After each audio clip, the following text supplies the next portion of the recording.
fameuse BD de Ducoudray et Anne-Laure, deux jeunes dessinateurs, toujours aux éditions Grand Angle, qui est cette année le prix Griffe Noire de la meilleure bande dessinée de l'année. Une bande dessinée qui n'est pas policière, qui change un peu, et qui s'appelle À coucher dehors. Alors c'est un album qui est très touchant, très surprenant. Au début, on peut penser à l'heure du temps parce que c'est l'histoire de SDF et tout ça, donc on se dit oh là là, on tombe dans le misérabilisme et attention, puis les gens ils en ont assez. C'est pas ça du tout, parce que ça c'est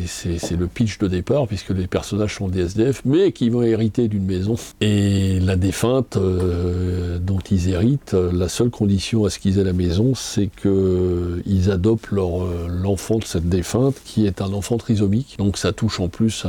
au ciel de la vie, le rapport à la différence, qui lui n'a qu'un rêve et qui a une obsession, c'est d'aller dans l'espace et d'être cosmonaute, parce que son personnage principal dans la vie préféré, c'est Yuri Gagarin. On est dans le rêve, la poésie, l'absolu, la tendresse, les pleurs, c'est très touchant, le dessin est très beau, très, très sympa, un peu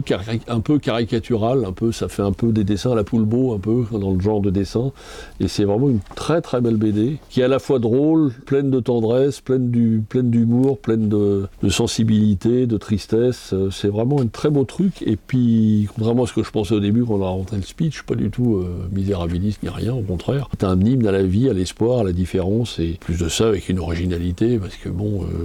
Yuri Gagarin, plus personne ne sait qui c'est, je veux dire, de nos jours, donc ça nous ramène un peu à notre enfance aussi, et c'est vraiment une bande dessinée, j'appellerais, il n'y en a pas souvent des comme ça, un peu, qui fait l'unanimité, qui a un petit instant de poésie dans ce monde de brut, et qui en même temps est très touchant, très sensible, très sympa, et c'était bien un peu cette année, de donner un grand prix de la BD, meilleure BD de la Griffe Noire, à autre chose que ce que nous faisons d'habitude, ce qui est très bien, ce que je ne renie pas, parce que j'adore les prix que j'ai donnés les autres années, mais on était plutôt dans le policier un peu noir et un peu sombre. Et là, c'est un album, je dirais, on va trouver un terme, lumineux. C'est une BD touchante et, lumineuse, c'est le mot.